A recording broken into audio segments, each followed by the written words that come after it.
اگر اللہ تعالیٰ ساری دنیا کے پچھلے اگلے انسانوں کو ہدایت دے کر ساری دنیا کے تمام انسانوں کو محمد صلی اللہ علیہ وسلم والی جنت دے دیں تو اللہ تعالیٰ کی یہ اللہ تعالیٰ کی رحمت کا ایک ذرہ ہے.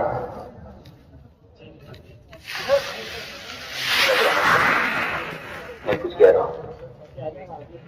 اللہ تعالیٰ اگر انبیاء علیہ السلام نے بھی محمد صلی اللہ علیہ وسلم جیسی جنت لکھی کہ نہیں ہے.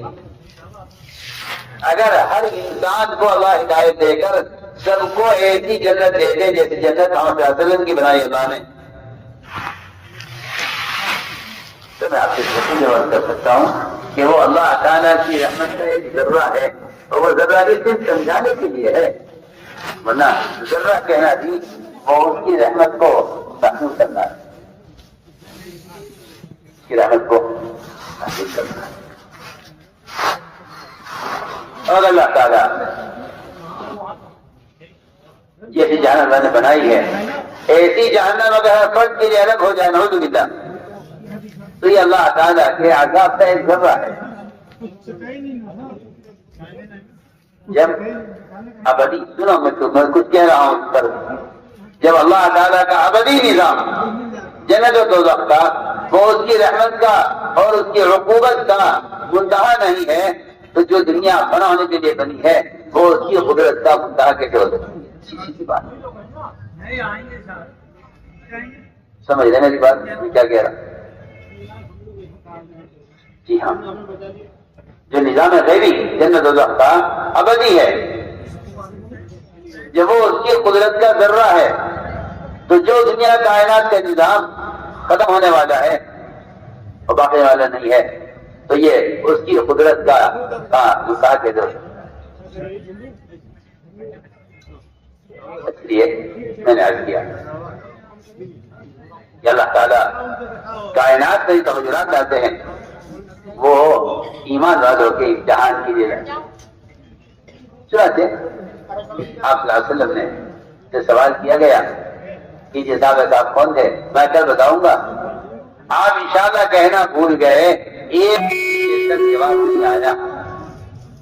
آپ نے کیوں کہا میں کل بتاؤں گا یہ کہے گا اللہ چاہے گا تو بتاؤں گا اللہ چاہے گا تو بتاؤں گا. میں رسالت کر رہا تھا کہ ایک نظام اللہ نے انسان کی دنیا میں آنے کا بنایا ہے عورت سے اللہ تعالیٰ اولاد نہیں دیتے اللہ اپنے عمل سے نہیں دیتے. چار شادیاں کر لیتا ہے مرد اولاد کی تمنا میں ان چاروں بیویوں کی سگی بہنیں وہ اولاد کی کثرت سے پریشان ہیں اور ان کی سگی بہن ایک آدمی کے نکاح میں ہے مگر اولاد سے کوئی کمی دونوں میں نہیں ہے بس صرف اللہ کے عمل پر اٹکا ہوا.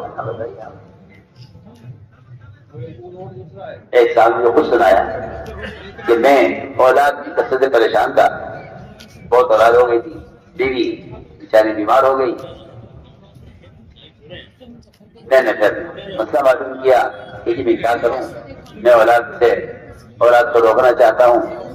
کبھی کوئی حرج نہیں اگر بیوی بیمار ہے اور اس میں حمل کی طاقت نہیں ہے تو احتیاط کر لوں.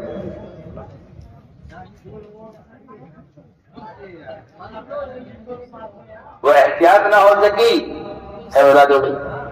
مجھے خود سنا ہے انسان میں نے پھر مشورہ کر کے اس کا آپریشن کرا کے میں نے اس کا رحم ہی نکلوا دی تاکہ یہ اس طرف سے اطمینان ہو جائے کہ اب اولاد ہونے والی نہیں ہے. ارے تو اللہ کی قدرت سے مقابلہ کر رہا ہے. مامن نسمت کائنت الا وہی کائنۃ یہ حدیث ہے.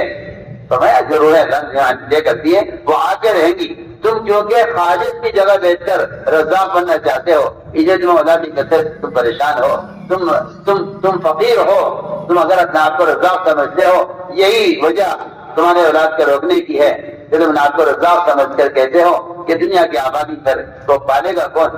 تم خالص کی جگہ بیٹھ کر پریشان ہو. اس لیے میں تاکہ چارج کر رہا ہوں کہ جو چیز جو روح دنیا میں آنے والی لا کی کر آخر جب تک آ گیا اس نے آپریشن کر کے رحم نکال دیا اور اب بھائی اب آرام سے ہو جاؤ، آپ بھی ہم بھی اب کو اولاد جب رحم ہی نہیں تو اولاد کہاں سے ہوگی؟ تو نے اللہ کی قدرت کو رحم کے بننے تک کیوں سوچا ہے؟ تو اللہ تعالیٰ قدرت سے سوچتا کہ اگر اللہ تعالیٰ کا امر ہے اولاد کے ہونے کا تو رحم کیا کر لے گا؟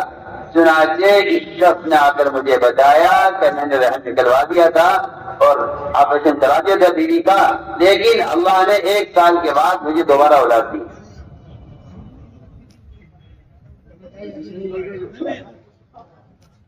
لگائیے میرے تجربے، آپ قدرت سے مقابلہ کرتے ہیں؟ وہ تو جو اسباب کے پجاری ہوتے ہیں وہ قدرت کے انکار کرنے والے ہوتے ہیں۔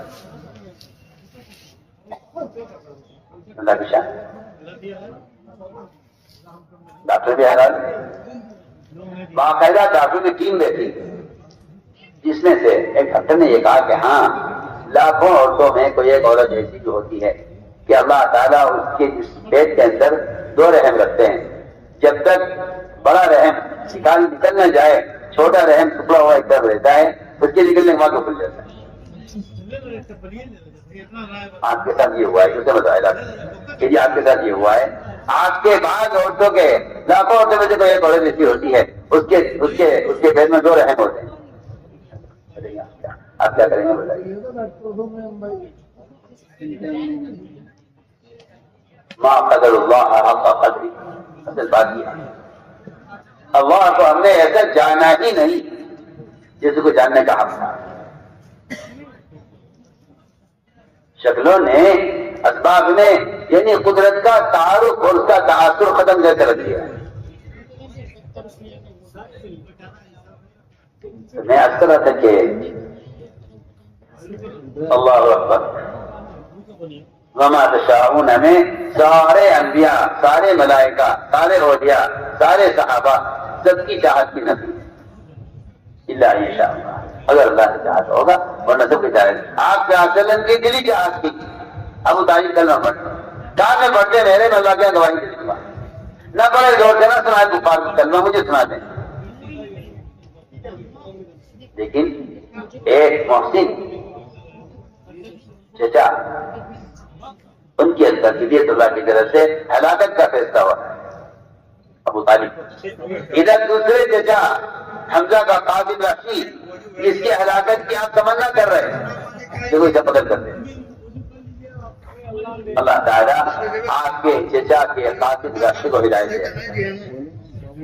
بتانے کے لیے معاملہ ہمارے ہاتھ میں ہے۔ قرآن میں حدیث ہے، ان کا لا تحدیثی ہے، ان کا لا تحدیثی ہے، نبی کے ساتھ بھی ہے، تحدیث کے ساتھ بھی ہے۔ آپ سے چاہیں گے دیں گے، اور لا ان کا لا تحدیثی بھی ہے، لا تحدیث بھی ہے کہ آپ بے شک ادھر اچھی ربری کرنے والے ہیں، مگر ہدایت ہم اس کو چاہیں گے۔ تو ہم نے عرض کیا کہ سبب آدمی اختیار کرتا ہے تو یہ سوچ لیتا ہے کہ کام ہو گیا۔ حالانکہ اللہ رب العزت اسباب دے کر، میں نے آج کیا تھا کہ جتنا آسان ہے، ایک ہمیں کتنے یاد رکھتے ہیں سبب میں، 2 سبب میں حکم کتنے یاد رکھتے ہیں، ہمیں یاد رکھنا سبب میں، حکم یاد رکھنا سبب میں، پھر جو کامیابی ملی ہے اسے کسی منسوخ کرتے ہیں، یہ 3 امتحان ہے۔ چنانچہ میں عرض کر رہا تھا کہ اللہ تعالیٰ نے کائنات کو 2 طرح کے اسباب سے بھرا ہے، ایک اسباب زینت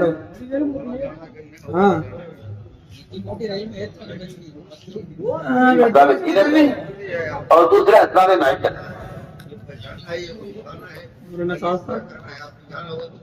اسباب زینت، اسباب معیشت، ان سے بھرا ہے کائنات کو۔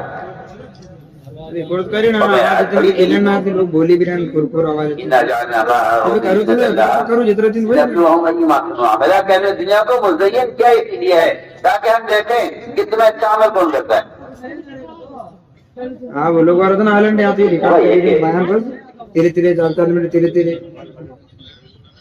اللہ تعالیٰ نے علیہ السلام کو ایسے نازل نایاب انتہائی خوبصورت ریشم سے زیادہ نرم بال والے، ہوا میں اڑنے والے، پانی میں تیرنے والے اور سڑک پر دوڑنے والے سواری کو دیکھ کر ایسے گھوڑے اللہ نے عطا فرمائے سلیمان السلام کو، جو نہ اس سے پہلے کبھی تھے اور اس کے بعد کبھی نہیں۔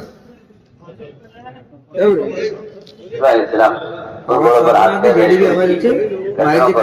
اور ان کے جیسے پانی نرم بالوں کو دیکھ رہے تھے۔ اس کے دیکھتے دیکھتے ذہن اس میں لگا اور عصر کی نماز قضا ہو گئی۔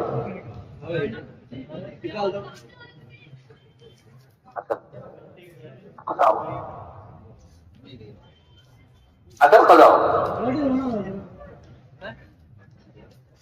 سلیمان علیہ السلام کی، تو اس کا اتنا غم تھا کہ جس چیز نے میری نماز کو ضائع کیا ہے اس کا باقی رکھنا ٹھیک نہیں ہے، اور انہوں نے تلوار منگوائی، تلوار دی اور سارے گھوڑے کاٹ کے ختم کر دیے، ایک نسل بھی باقی نہیں رکھی۔ جو چیز اللہ کی کے فریضے سے غافل کر دے اس چیز کو ختم کر دینا چاہیے، اللہ کی شان۔ کیونکہ جنہیں اپنے عمل کے ظاہرنے کا سچا غم ہوتا ہے، جنہیں اپنے عمل کے ظاہرنے کا سچا غم ہوتا ہے، اللہ ان کے عمل کو ضائع نہیں کرتے۔ اے اللہ مجھے آج کی اثر پڑھنی ہے، چنانچہ سورج واپس نکلا، سورج واپس نکلا، ہمارا بندہ وہ عصر کی نماز کے قضا ہونے کی وجہ سے ہماری بنائی کی چیز میں وہ ذرا زیادہ مشغول ہو گیا۔ لیکن ایک قسم وہ ہے مسلمانوں کی، ایک قسم وہ ہے مسلمانوں کی، لیکن کیا بات ہے پڑھنے کے بعد اگر یاد نہیں رہی تو کیا بات ہے پڑھنے کے بعد ایسے بھی لوگ ہیں۔ جی ہاں، اللہ تعالیٰ دیکھ رہے ہیں کس میں میرے فریضے کے ظاہرنے کا غم ہے اور کس میں میرے فریضے کے ظاہرنے کا غم نہیں ہے۔ غور کیجیے، 3 حدیثیں ایسی ہیں جن کا علماء نے انتخاب کیا ہے پورے احادیث کے ذخیرے سے۔ 3 حدیث وہ واقعی عجیب و غریب ہے۔ ایک حدیث لی ہے حقوق اللہ میں سے، ایک حدیث لی ہے حقوق العباد میں سے، ایک حدیث لی ہے ان دونوں لائنوں کے حقوق پر امت کو لانے کی محنت سے۔ سمجھنا میری بات کو، میرے الفاظ کو غور کرنا میں کچھ اہم بات ہے۔ ایک حدیث یہ حقوق اللہ میں سے، ایک حدیث یہ حقوق العباد میں سے، ایک حدیث یہ ہے ان تمام ان حقوق کے ادا کرنے پر امت کو لانے کی محنت سے۔ اور 3 حدیث والے نے فرمایا ہے کہ اگر کوئی شخص ان 3 احادیث میں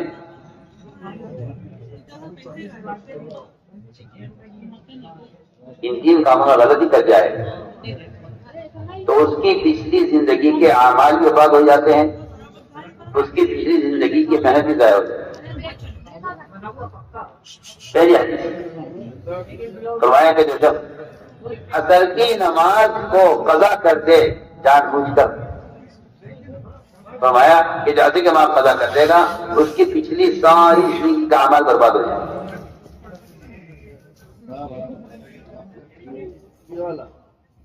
عصر کی نماز کوئی جان بوجھ کر آمدن قضا کر دے، فرمایا کہ اس کی پچھلی زندگی کے سارے اعمال برباد ہو جائیں۔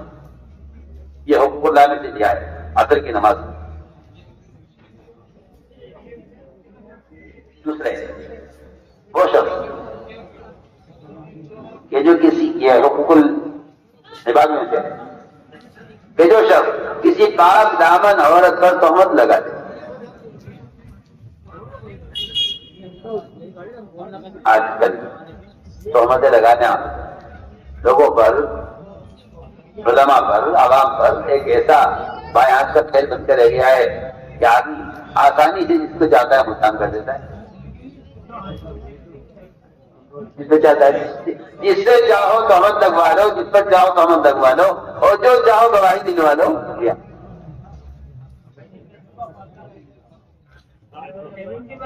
فرمایا کہ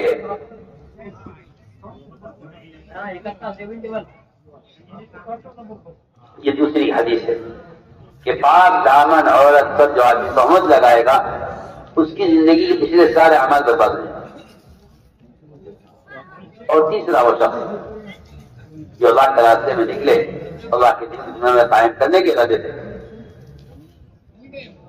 اور وہ لوگوں کے لیے راستے کو بند کر دے یا جگہ کو تنگ کر دے، فرمایا حدیث میں کہ اس کا پچھلا سارا جہاد برباد ہو جائے۔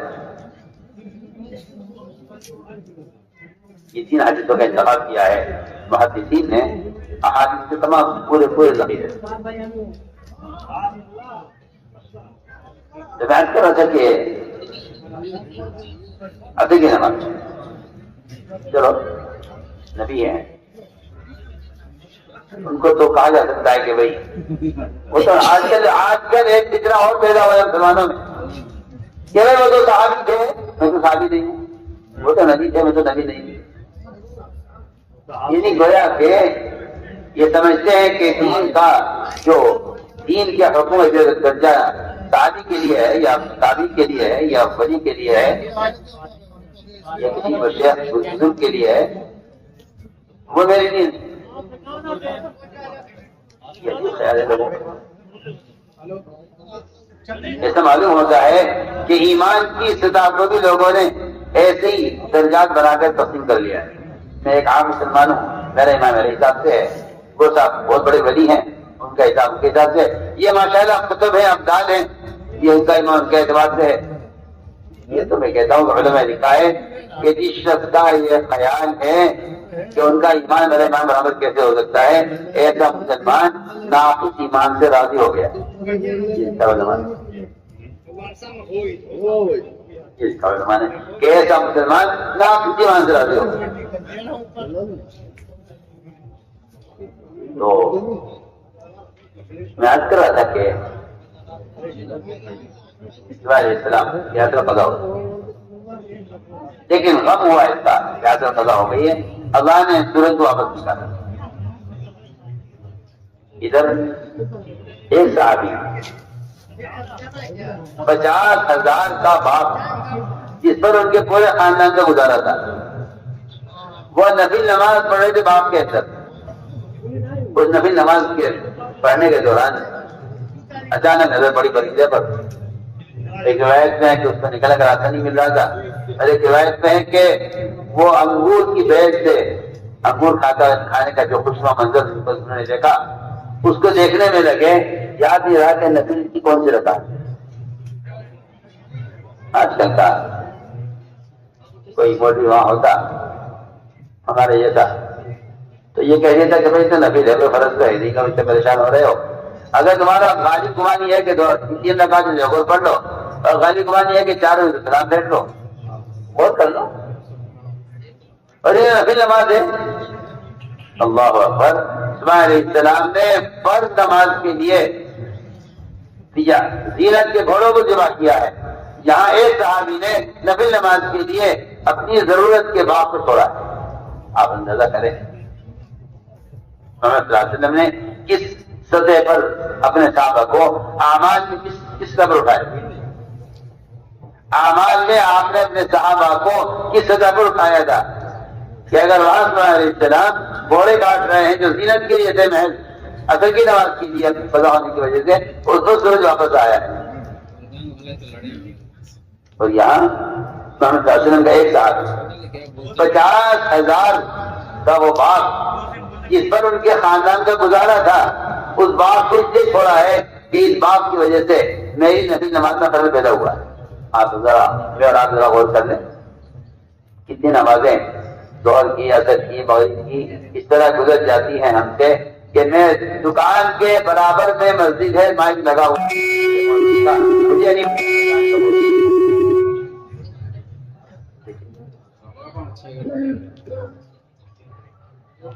میں نے عرض کیا دوستوں، اللہ تعالیٰ اسباب دے کر یہ پہلے امتحان دیتے ہیں کہ یہ مجھے ثابت کتنا یاد رکھتا ہے، یہ ثابت کتنا یاد۔ دوسرا امتحان یہ ہے سبب میں کہ تم نے اس میں حکم پورا کیا یا توڑا۔ عجیب بات ہے کہ اللہ تعالیٰ کا نظام ایسا ہے کہ اللہ تعالیٰ معاشرے میں، ضروریات میں، تجارت میں، کھانے پینے کی چیزوں میں، ان تمام چیزوں میں اللہ تعالیٰ کا نظام یہ ہے کہ اللہ تعالیٰ جس چیز سے روکتے ہیں کہ یہ نہیں کرنا ہے، اس میں سہولت پیدا کرتے ہیں، اور جس چیز کے کرنے کا حکم دیتے ہیں کہ یوں کرنا ہے، اس میں رکاوٹیں پیدا کرتے ہیں۔ سنیے تو صحیح آپ، ایسا نہیں ہے کہ مسلمان حرام کا لقمہ لے دو حلق میں ڈل جائے تو حلال کھائے تو ڈل جائے، ہم دیکھنا چاہتے ہیں اگر ہم حرام کی شکلوں کو آسان کر دیں، دودھ غبن ملاوٹ، ہم ان شکلوں کو آسان کر دیں، ہم دیکھنا چاہتے ہیں مسلمان حرام شکلوں کو باوجود سہولت کے اور باوجود مال کی بہتات کے نظر آنے کے مسلمان نے چھوڑتا یا نہیں چھوڑتا، اور ادھر حلال راستوں میں سنتوں کے اہتمام میں ہم رکاوٹیں پیدا کریں گے۔ مسلمان کے سر سے لے کے پیر تک اس کے حجے کی سنتیں، اس کی داڑھی کی سنتیں، ہم اسے رکاوٹیں پیدا کریں گے، قوانین لائیں گے، ہم لائیں گے قانون۔ ہم یہ دیکھنا چاہتے ہیں کہ تم اس کے خلاف کیا کوشش کرتے ہو۔ امتحان ہے، میں تو بہت بنیادی بات کر رہا ہوں، کیونکہ یہ مزاج مسلمانوں کا عالمی سطح پر بن چکا ہے کہ جتنے دین پر چلنے کی سہولت ہو اتنا اختیار کرو، باقی چھوڑ دو۔ اور اتنے بے وقوف ہیں عقل درجے کے جو کہتے ہیں کہ کہ بھائی شاید کا مطلب تو یہی تو ہے کہ اللہ نے تمہیں اس کا مکلف ہی نہیں کیا، اسی تمہیں دعوت نہیں، جو کر سکتے ہو کرو۔ حالانکہ لا یکلف اللہ نفسا الا وسعہا، اس کا کہیں سے کہیں تک مطلب یہ نہیں ہے کہ جو آپ کر سکتے ہیں کیجیے، جو آپ نہیں کر سکتے چھوڑ دیجیے، اس کا مطلب ہے کیجیے۔ لا یکلف اللہ نفسا الا وسعہا، اس کا مطلب یہ ہے کہ ہم نے انسان کو جن کاموں کا مکلف کیا ہے، ہم نے اس میں اس کے کرنے کی طاقت رکھی ہے۔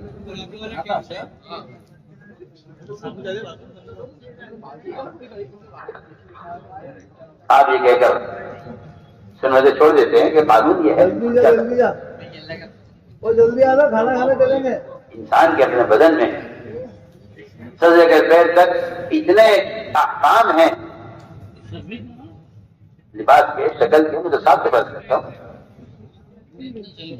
کہ میں نے شروع میں عرض کی تھی ایک بات کہ ایمان کا جو درجہ توحید میں، عقیدے میں ہے، اللہ کی قسم ایمان کا وہی مقام، وہی درجہ، وہی اہمیت، وہی فرضیت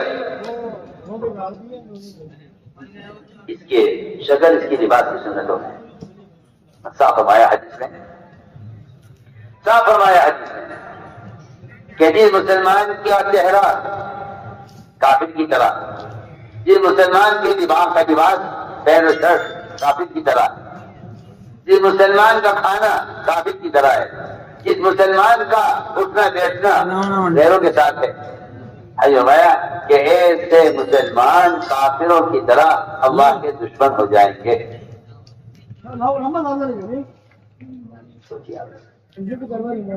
آپ کو کسی جاہل نے یہ کہہ دیا ہے کہ داڑھی سنت ہے اور سنت بھی لازم نہیں، آپ سے کیا عادت دیں گے؟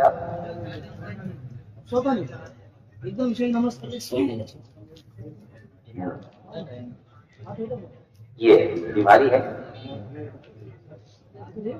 کہ بھائی میں مکلف ہی نہیں اس کا، کیونکہ قانون ہی ہے۔ میں نے ایک بات عرض کی ہے، اللہ تعالیٰ کا نظام ہے یہ کہ تمہیں جنت اس طرح نہیں ملے گی کہ میں تمہارے لیے چیز راستہ آسان کر دوں۔ جنت کو ہم نے گھیرا ہے مکارے سے، ناگواریوں سے، تکالیف سے، دشواریوں سے، اور جہنم کو ہم نے گھیرا ہے خواہشات سے، حرام سے، سہولتوں کے طریقوں سے ہم نے جہنم کو گھیرا ہے۔ جو آدمی سہولت کے راستے پر چلے گا، خواہش کے راستے پر، اس کے لیے جہنم کا راستہ ہے۔ جو تکالیف کے راستے پر چلے گا اس کے لیے جنت کا راستہ ہے، جنت کا وعدہ ہے۔ یہ اللہ کا نظام ہے۔ جس کام کے کرنے کا حکم دیتے ہیں رکاوٹ پیدا کرتے ہیں. نیند کا تقاضا ہے. نیند کا تقاضا نماز پر وقت پر آپ اٹھیے نماز پڑھیے. بھوک کا تقاضا روزہ فرض. مال کا تقاضا زکات فرض. شہوت کا تقاضا زنا حرام. آپ کسی کو نامحرم کا آپ دیکھ بھی نہیں سکتے، ورنہ جو آدمی نامحرم کو دیکھ لیتا ہے اس کی نماز کی حلاوت اس سے ہمیشہ کے لیے چھین لی جاتی ہے. جی ہاں، ختم ہو جاتی ہے. کیونکہ حدیث میں ہے کہ نماز کی حلاوت صرف اس شخص سے محسوس ہوگی جو نامحرم سے نظر پڑھنے سے پہلے پھیرتے، جو سنت کی ہے. آپ صلی اللہ علیہ وسلم نے دیکھا ایک عورت گدھے پر جا رہی تھی، بیٹھی ہوئی. اچانک اس کے گدھے کا پیر ایک گڑھے میں پڑا.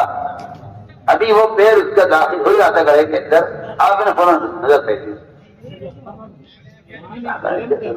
کیا ہوا؟ فرمایا آپ نے کہ اس کے گدھے کا پیر گڑھے میں پڑا ہے اور مجھے اس بات کا پورا اندازہ تھا کہ یہ گدھا گرے گا اور اچانک یہ نیچے ہوگا تو جو عورت بیٹھی ہوئی ہے اس کے اوپر یہ گرے گی اور اس عورت کے گرنے میں اس کے کپڑے کھلیں گے اور اس سے اس کا سطر ظاہر ہو جائے گا. اس سے میں نے پہلے سے نظر پھیری.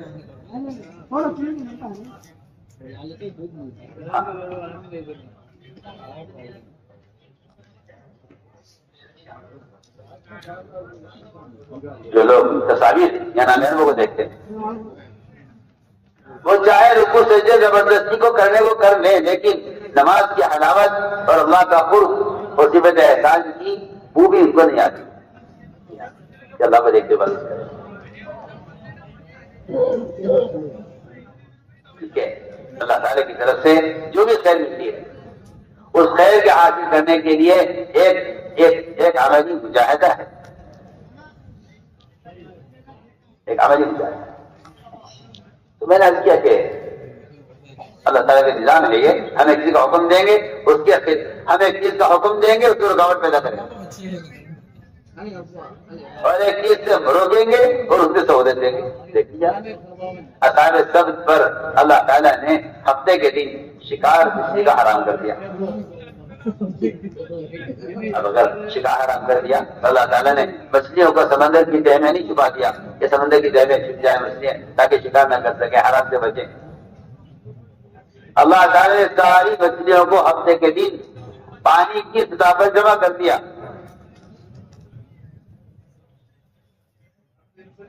پانی نیچے تھا، مچھلیوں کو پانی کہیں سے نظر نہیں آتا تھا. مفسرین نے لکھا ہے کہ پانی نظر نہیں آتا تھا، مچھلیاں پانی کی سطح پر آپس سے مل کر اس طرح مچھلیاں جمع ہو جاتی تھی پانی کی سطح پر کہ ہم دیکھنا چاہتے ہیں کہ یہ اب بھی کہتے ہوئے اللہ کا حکم ہے ہمیں بچے ہمارے بچے کی شکار نہیں کریں گے. اللہ نے منع کیا. اللہ تعالیٰ کو کیا فائدہ اس سے؟ کیا ہم سے شکار کریں نظر اللہ کا اس سے کیا نفع کیا نقصان؟ لیکن بندے کا امتحان ہے. ہم دیکھنا چاہتے ہیں تو ہماری اطاعت کرتے ہو یا نہیں کرتے؟ ہم دیکھنا چاہتے ہیں. سوچیے آپ، مسلمان یہ سوچتا ہے کہ جس کام میں رکاوٹ اس کو چھوڑ دو. اگر وہ رکاوٹ ہے جو رکاوٹ اسی کام میں آئے گی جسے کرنا ہے اور سہولت اس کام میں پیش آئے گی جسے کرنا نہیں ہے. آپ سے بالکل واضح طور پر کر رہا ہوں، قرآن حدیث سے بھرے ہوئے ہیں. ان مع العسر یسرا ان مع العسر یسرا.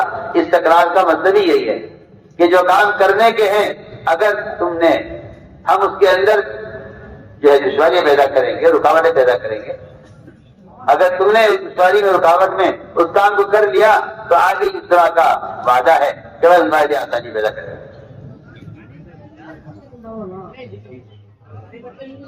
ہم نے کیا کہ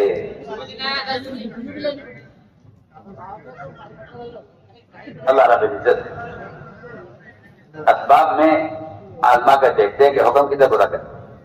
تو میں نے عرض کیا تھا کہ نماز یاد آئی یا نہیں ہے آپ؟ اگر نماز یاد آ گئی اور آپ نے اس پر سبق چھوڑ دیا اپنا اسی طرح تو پھر اللہ رب العزت امن کے راستے سے کامیابی دے گا۔ اور اگر آپ نے امن ضائع کر دیا تو اللہ تعالیٰ کی ذات بہت مستغنی ہے، پھر ایسا ہوتا ہے کہ اللہ حفاظت فرمائے، پھر ایسے مسلمان اسباب کے راستے سے کامیاب ہوتے چلے جاتے ہیں یہاں تک کہ اللہ حفاظت فرمائے نعوذ باللہ کہ پھر وہ فرائض سے اور دین سے پوری طرح وہ پھیل لیتے ہیں اور ان کا یہ یقین بن جاتا ہے کہ یہی کامیابی کا راستہ ہے۔ وہ تو اللہ تعالیٰ کا نظام یہ ہے کہ اس پر اللہ تعالیٰ رحم فرماتے ہیں، فضل فرماتے ہیں، اللہ تعالیٰ اس کے غلط راستے میں رکاوٹ پیدا کر دیتے ہیں، پھر لاتے اس کو اس طرف یہ کہہ کے بات ختم کر دیتا ہے کہ دنیا تو ہے ہی جو ہے مشکلات کی پریشانی کی جگہ۔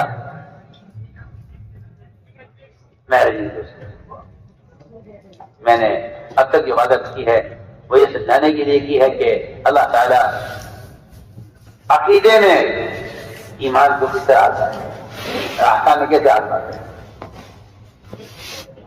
اب کی بات یہ ہے، میں نے شروع میں ایک بات کہی تھی، شاید آپ کو یاد ہو، کہ جو درجہ ایمان کا توحید کا اور فرائض کے ادا کرنے کا ہے، بالکل وہی درجہ ایمان کا معاشرے میں بھی وہی درجہ ہے۔ یہ کہہ کر معاشرے میں کو چھوڑ دینا کہ آج کل عجیب فتنہ پیدا ہوا مسلمانوں میں، مجھے کہتے ہیں نہیں یہ سنت ہے، آپ اس پر اتنا زور نہ دیجیے، فرائض تو زور دیجیے، وہ فرض ہے، سنت ہے۔ ہاں یہ زمانے کا فتنہ ہے اور بہت جاہل قسم کے لوگ، بہت جاہل قسم کے ان پڑھ بالکل، وہ اس فتنے کے اصل پیدا کرنے والے ہیں، بالکل ان پڑھ ہیں۔ ان کی سیرت پر اور احادیث پر ان کی کوئی نظر نہیں، ان کو یہ فتنہ کوئی فتنے میں پڑے ہیں اور دوسروں کو فتنے میں ڈال رہے ہیں کہ بھائی سنت کو فرض کا درجہ نہ دیا جائے، سنت تو سنت ہے۔ میں کہتا ہوں اس سے بڑا فتنہ، کیونکہ یہ خیال اور یہ سوچ یہ معاشرے کو بدلنے کے لیے، یہ معاشرے کو بدلنے کے لیے، پر میں آپ کو ایک مثال عرض کرتا ہوں۔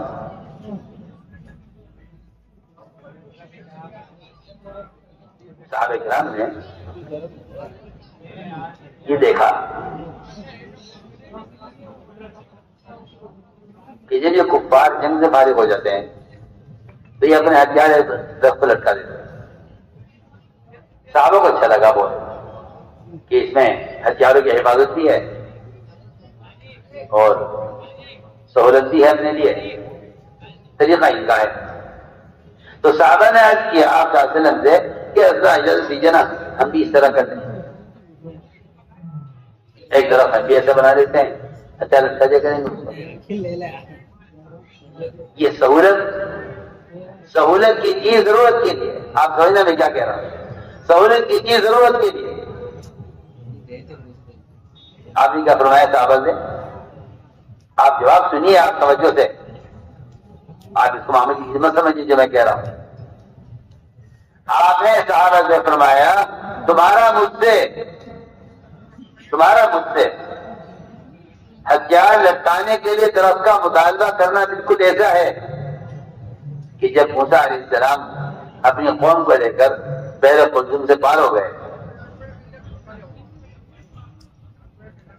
اور بنی اسرائیل آپ کے ساتھ جو نجات پا گئے، فرعون غرق ہو گیا،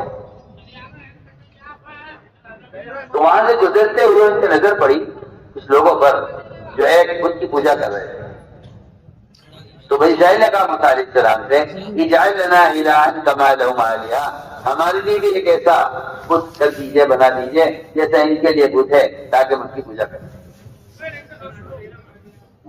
وہ سوال کر رہے کہ اللہ ہم بھی ایسا درخت کر رہے ہیں، ہم جیسا اسی طرح ہم نے کر لیا کریں۔ آپ جواب دے رہے تمہارا یہ سوال ایسا جاہلانہ سوال ہے کہ جاہلانہ سوال بنی اسرائیل کے تھا موسیٰ علیہ السلام سے کہ ہمارے لیے بھی ایک ایسا بت کر دیا ان کا بت۔ کہاں درخت پر ہتھیار لٹکانے کا سوال بلکہ میں اس سے اگلی بات آپ کرتا ہوں. چلیے آپ اگلی بات سنیے. جو یہود اسلام لے آئے مسلمان ہو گئے تھے, پکے سچے مسلمان. قرآن پر ایمان, آپ پر ایمان, آپ کے لائے دین پر ایمان, اللہ پر ایمان, پکے سچے مسلمان ہو گئے تھے. ان کا دل چاہا کہ ہم جو پہلے یہود تھے اور موسیٰ علیہ السلام کے دین پر تھے, اب کیونکہ ہم اسلام میں داخل ہو گئے تو ہماری کتاب ہے یہودیوں کی جو موسیٰ علیہ السلام میں نازل کی گئی ہے, وہ کتاب ہے توریت. کبھی کبھی اسے پڑھنا چاہیے, یہ خیال ہے. جیسے آج کل کے مسلمانوں نے یہ بھی خیال کیا ہوا ہے کہ ٹھیک ہے قرآن کو پڑھتے ہی ہیں برکت کے لیے, لیکن بائبل بھی پڑھے تو کیا ہے.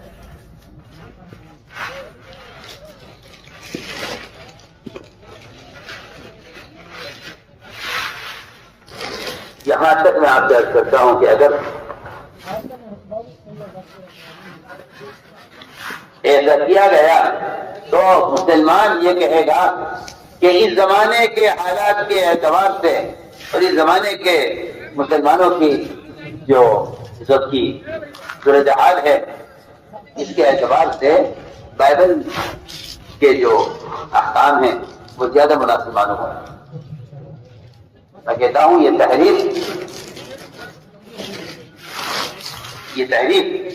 اس لیے ہوگی, اور خیال آپ کو کسی کام کا, کسی چیز کے بدلنے کا اس لیے خیال آئے گا کہ آپ نے ایک چیز کو ضابطہ سمجھتے ہوئے آپ نے دوسری چیز کی طرف توجہ دی. ہم آپ سے بہت بنیادی بات کو چاہتے ہیں. آج اگر کوئی مسلمان, نعوذ باللہ, اسے مسلمان کیا کہا جائے, اگر قرآن کی ایک آیت کو بدلنا چاہتا ہے یا اس کا گدھے کا خیال یہ ہے کہ اگر یہی آیتیں نہ ہوں تو پھر جھگڑا ختم ہو جائے گا. اس لیے کہ قرآن میں جو تحریف ہوتی تھی وہ عقل کی وجہ سے ہوتی تھی. میں تو شروع سے کہہ رہا ہوں خدا کے لیے اس عقل کو چھوڑ دو, عقل بھی چھوڑ دو, عقل بھی چھوڑ دو. دونوں چیزوں سے دین کا کوئی تعلق نہیں, نہ عقل سے نہ نقل سے.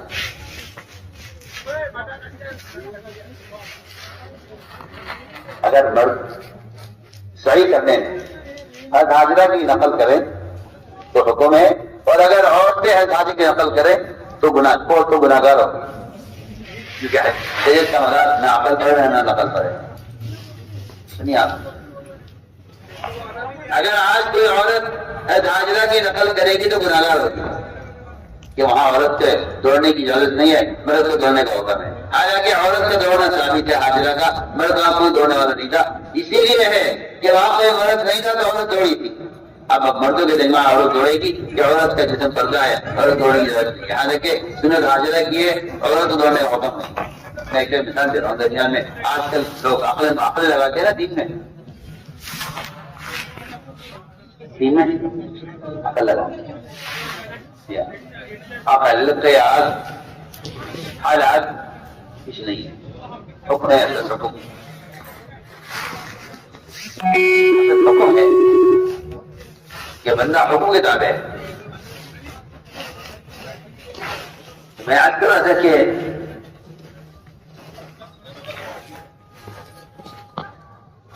اللہ تعالیٰ حکم لاتے ہیں,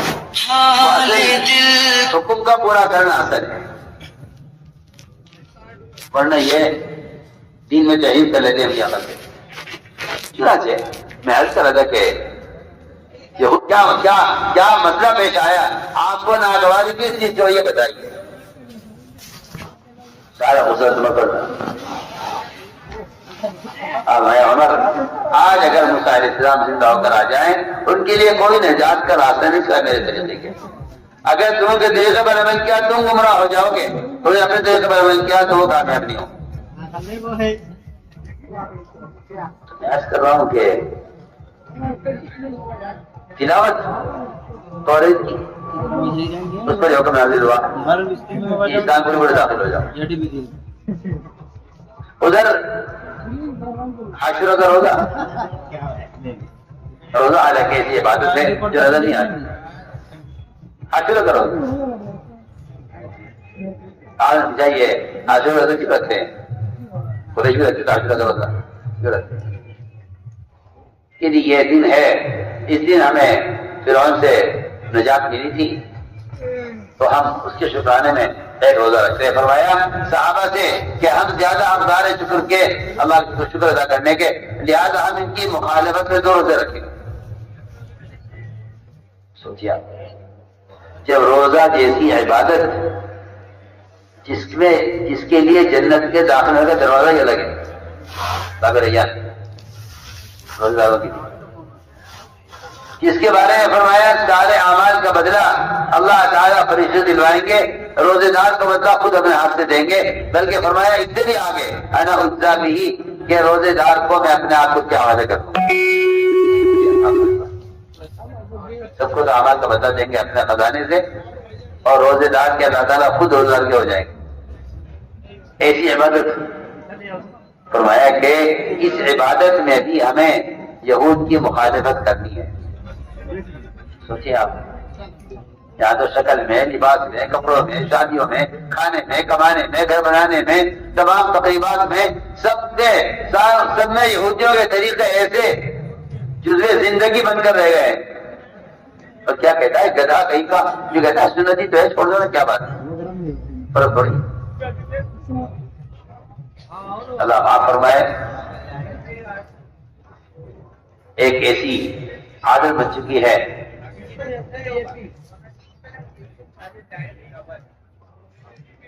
یہود و نصارہ کے طریقوں کی. حضرت فرماتے رضی اللہ تعالیٰ کہ جو سنت بھی تم چھوڑو گے اس کے مقابلے میں ضرور یہودیوں کا طریقہ اختیار کرو. یقینی بات ہے. اب سنت طریقے سے کھانا ختم، ٹیبل لگی ہوئی ہے. سوال ایسا بے وقوف ہے، سوال کیا کرے گا کہ ٹیبل کھانا حرام ہے؟ بتائیے آپ، حرام ہے؟ آپ جو ٹیبل کھانا منع کرے حرام ہے؟ ایسا معلوم ہوتا ہے کہ دین گرتے گرتے گرتے گرتے حرام پر آ کر رکھا ہوا ہے.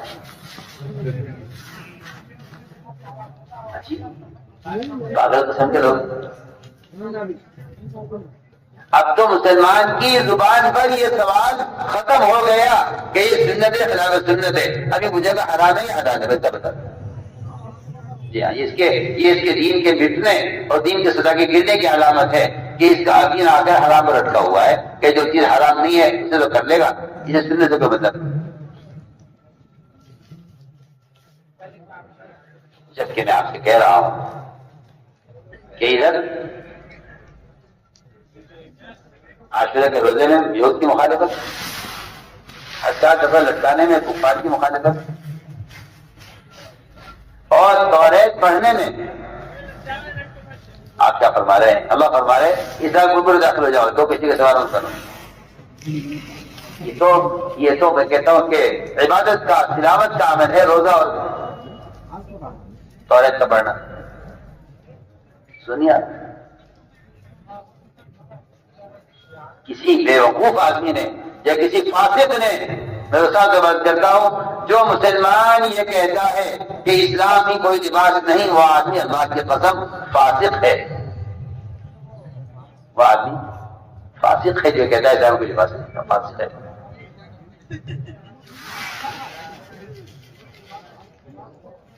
آپ یہ سمجھتے ہیں کہ آپ کی نماز اور عبادت اور ذکر و تلاوت اسلام پھیل جائے گا؟ میں تو شروع بات کر چکا ہوں، اسلام کی جاذبیت معاشرے، معاملات اور اخلاق میں ہے، وہ جاذبیت کسی عبادت میں نہیں. ایسا کہیں بھی مجھے نہیں ملا کہ اغیار آپ صلی اللہ علیہ وسلم کی نماز کو دیکھ کے جان کی طرف آئے ہوں.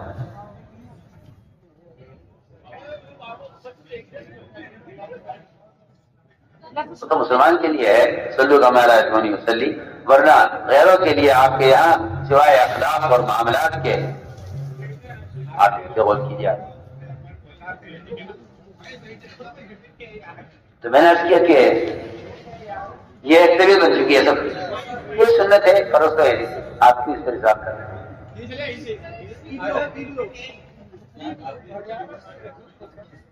بغداد کی عدالت کے سب سے بڑی عدالت بغداد کی، اور اس کے سب سے بڑے قاضی القضات، سب سے بڑے جج قاضی یوسف، وزیر آیا،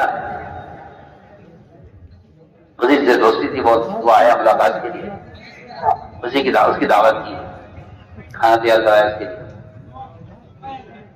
وزیر سے بے تکلفی تھی، بادشاہ سے جو ہے وزیر کی بے تکلفی تھی قاضی ابو یوسف سے، تو وزیر نے پوچھ لیا قاضی صاحب سے کہ کھانے میں کیا بنایا؟ تو قاضی ابو یوسف افزانے نے حدیث پڑھی، کان رسول اللہ صلی اللہ علیہ وسلم یحب الدباء، کہ آپ صلی اللہ علیہ وسلم کو لوکی پسند تھی، میں نے آج کی لوکی تیار کرائی۔ اس کی زبان سے نکل گیا وزیر کی کہ مجھے لوکی پسند نہیں، فرمایا فوراً تلوار نکالی میان سے اور اس کے قتل کا فیصلہ کر، میں ایسا قتل کر دو، یہ آدمی مرتد ہو گیا ہے، واجب القتل ہے، یہ کہتا ہے مجھے لوکی پسند نہیں، اس کو قتل کر دو۔ قرآن اس کا بغداد میں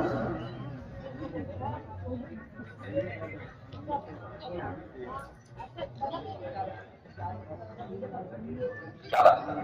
اس نے کہا مجھے لوکی پسند نہیں۔ آپ غور کیجیے، آپ صلی اللہ علیہ وسلم کی ایک کھانے کی چیز جس کے لیے آپ کی بحثت نہیں ہوئی ہے، جو آپ کے خودی کی کوئی چیز نہیں ہے، کھائے یا نہ کھائے، اس کا انکار کر دینے پر فیصلہ ہو گیا جج کی طرف سے کہ یہ آدمی مرتد ہے، یہ واجب القتل ہے، مرتد ہے اسلام۔ علماء کی جماعت بیٹھی، بیٹھ کر غور کیا گیا، فیصلہ یہ ہوا کہ یہ وزیر دوبارہ کلمہ پڑھ کے اسلام میں داخل ہو جائے اور اس کی بیوی کا اس سے نکاح دوبارہ کرا دیا جائے تو اس کی جان بچ سکتی ہے، ورنہ واجب ہوگا۔ ایک زمانہ ایسا تھا سنتوں کا، یہ ہم سب بس کہ اگر مسلمان اپنے جسم کی، اپنے سر سے لے کے پیر تک کی ان سنتوں کو وہ واجب کا درجہ نہیں دیتا تو یہ فاسق ہے، یہ فاسق ہے۔ اور یہ بات صاف فرما دی گئی ہے کہ جس آدمی کی شکل، اس کا لباس، اس کا کھانا، اس کا اٹھنا بیٹھنا غیر مسلموں کے طریقے پر غیروں کے ساتھ ہے، ایسے مسلمان کافر کی طرح اللہ تعالیٰ کے دشمن ہو جائیں گے۔ یہ صحیح روایت ہے، اور اس روایت کو اس لیے نقل کرتا ہوں خاص طور پر کہ عام طور سے لوگ اس روایت کو جانتے بھی نہیں ہیں، بیان بھی نہیں کرتے۔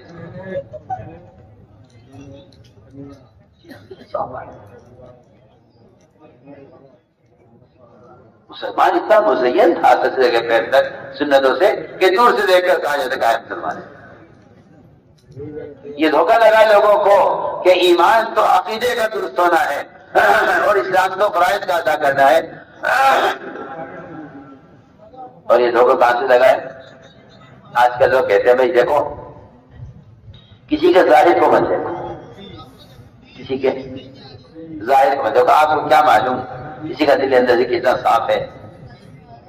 میں تو صاف سے بات کرتا ہوں کہ جس آدمی کا ظاہر سنت سے صاف ہے، جس آدمی کا ظاہر سنت سے صاف ہے، اس کا ایمان بھی سنت سے صاف ہے، اس کا دل بھی ایمان سے صاف ہے، پکی پکی بات۔ مانتے تھے کہ جب مسلمان کو غیر مسلموں کے طریقے اچھے لگنے لگے اور سنتوں پر عمل کرنے سے یہ کترانے لگے تو سمجھ لینا کہ ان کے دل میں کفر نے جڑیں جما لی، ان کے دل میں کفر نے جڑیں جما لی۔ جب مسلمان کو غیروں کے طریقے اچھے لگنے لگے اور سنتوں پر سنتیں انہیں معیوب لگنے لگے تو سمجھ لینا کہ کفر نے ان کے دل میں جڑیں جما لی ہیں۔ یہ تو میں کہتا ہوں اتنا بڑا شیطان نے دھوکہ دیا ہے کہ میں تو تہجد پڑھتا ہوں، میں تو ذکر کرتا ہوں، اور میں تو بیت فلاں سے بیت ہوں، اور میں تو یہ اعمال کرتا ہوں، آپ کو کیا معلوم میری تنہائی کیسی ہے؟ آپ میرے ظاہر کو دیکھ رہے ہیں، صرف لباس سے شکل کو دیکھ رہے ہیں، آپ میرے ظاہر کو مت دیکھیے. اور خیر اس پر اتنا ہی نہیں ہے بلکہ کہتے ہیں کہ فرمایا حضور اکرم صلی اللہ علیہ وسلم نے کہ بھائی دل کا حال تم کیا جانو. سنیے تو صحیح میری بات آپ غور سے. یہ حدیث دل بن گئی ہے ایسے لوگوں کے لیے کہ بھائی کسی کے ظاہر کو مت دیکھو, دل کا حال نہ جانتے. دل کا حال کہ دل کا حال اس کے وجہ سے نظر آ رہا ہے سب بات. اگر اس کے دل میں محمد صلی اللہ علیہ وسلم سے محبت اور آپ پر یہ ایمان لاتا, اگر یہ آپ پر ایمان لاتا تو اس کی حلیت سے سنت ظاہر ہوتی. سب بات اس کی حلیت سے سنت ظاہر ہوتی. اسی لیے اللہ تعالیٰ غریب رحمت فرمائے جب فرمائے شیخ حدیث کے ساتھ فرماتے ہیں کہ اگر کوئی شخص اتباع سنت پر نہیں ہے اور محمد صلی اللہ علیہ وسلم سے محبت کا دعویٰ کرتا ہے تو فرمایا جھوٹا ہے. دعوے میں جھوٹا ہے. یہ دعوے میں جھوٹا ہے. اس لیے آپ صلی اللہ علیہ وسلم کی شبیہ دکھلائی جائے گی. انہیں پہچانتے ہو؟ قبر میں آپ کو صرف وہ پہچان سکے گا جو دنیا میں آپ کی حیثیت اور آپ کی شکل پر ہے. میں نہیں جانتے. قبر میں زبان وہ تو عمل پر چلے گی. معلومات آپ سنت جانتے ہیں, آپ سنتوں کا جاننے والا بھی جواب نہیں دے سکے گا, ایمان کے جاننے والا بھی جواب نہیں دے سکے گا.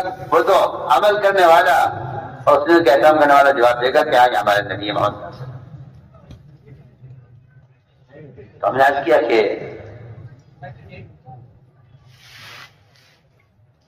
لوگ یہ کہتے ہیں کہ ایمان دل کی چیز ہے.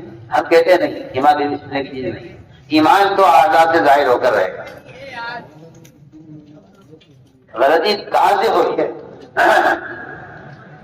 ایک کافر نے حضرت مقداد پر حملہ کیا, ان کے ہاتھ کاٹ دیا. حضرت مقداد تلوار لے کے اس کے پیچھے کیا. جب تلوار اس کے سر پر آئی کافر کے, اس نے کہا کہ لا الہ الا اللہ. آپ نے فرمایا کہ مقداد تم دل کا حال کیا جانو کہ اس کے دل میں کیا تھا. آپ سوچئے, اس کو مسلمان نے اپنے سنتوں کے حلیت سے آزاد ہونے کی دلیل بنایا ہے کہ ایمان دل کی چیزیں ظاہر کو مت. کتنی میں کہتا ہوں کہ اس کی بے وقوفی کی سوچ. اس لیے میں صاف ستھرا جو قوم اپنے حلیے پر مجتمع ہوتی ہے وہ قوم مضبوط اور قوی ہے. اگر کہ وہ غیر ہو یا کم تعداد میں, جو قوم اپنے حلیے پر مجتمع نہیں ہے وہ قوم مردہ ہے. اگر یہ اکثریت میں ہو مسلمان, اکثریت میں ہو مسلمان, مردہ قوم. معاشرے کو قوم کی حیات میں بڑا دخل ہے. معاشرے کو کسی قوم کی حیات میں بڑا دخل ہے. اس لیے ہم تاکید سے عرض کر رہے ہیں کہ یہ ذہن سے نکال دیا جائے کہ بنیاد اسلام والا 50 اسلام 5 فاصلوں کا نام ہے. وہ تو بنیاد ہے اسلام کی, سواد سے عبارت کا ہے. سواد سے عبارت کا ہے. آپ غور کریں گے